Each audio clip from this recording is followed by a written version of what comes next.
If you're seeing this video, you're probably on Facebook, or you might be one of our followers on our YouTube channel and you're seeing it there.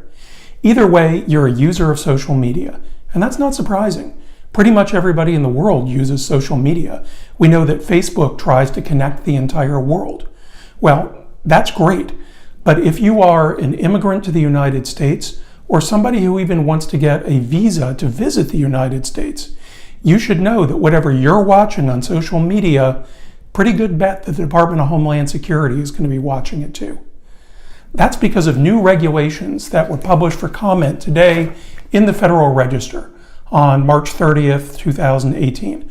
And what these say is that starting in a few months, Homeland Security is going to be collecting social media information from people applying for visas to the United States. This will affect approximately 15 million people a year.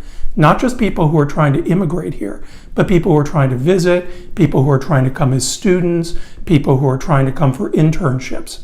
They're now going to be required, when applying for visas, to give the United States government their user information for a number of different social media profiles, for email and telephone numbers going back for 5 years. They're also going to be required to disclose certain information about whether or not they've ever been deported or removed from any country, and whether certain members of their family are involved in any kind of terrorist activities. Now, you might remember we talked a little bit about this last year. This was one of the extreme vetting proposals that was being put in for refugees. Well, there's been no indication that it's actually changed the refugee admission process, but it's now going to be expanded from just refugees to, like I said, 15 million people. The estimated burden on people, regular average people, just to provide this information to the government estimates at over 23 million hours a year.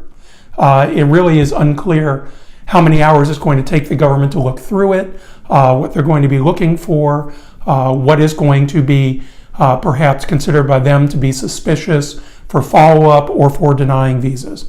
This all remains to be seen in the future. Now, these regulations aren't final. The public has 60 days from today to comment, and if this is something that's important to you, then I certainly suggest that you do. But I think that we should look for these regulations in the next few months to come into effect.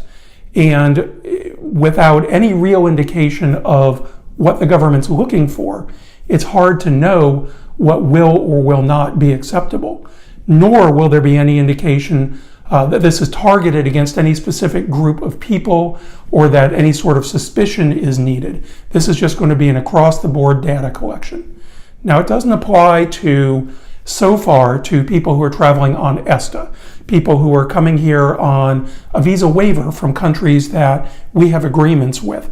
But I wouldn't be too surprised to see that being next on the list. So please keep following us on Facebook. Please keep following us on YouTube. We have no concern over Homeland Security watching anything that we're telling you, because our whole purpose here is just to make sure that you know the information about what's going on in the immigration world and that you know what your rights are.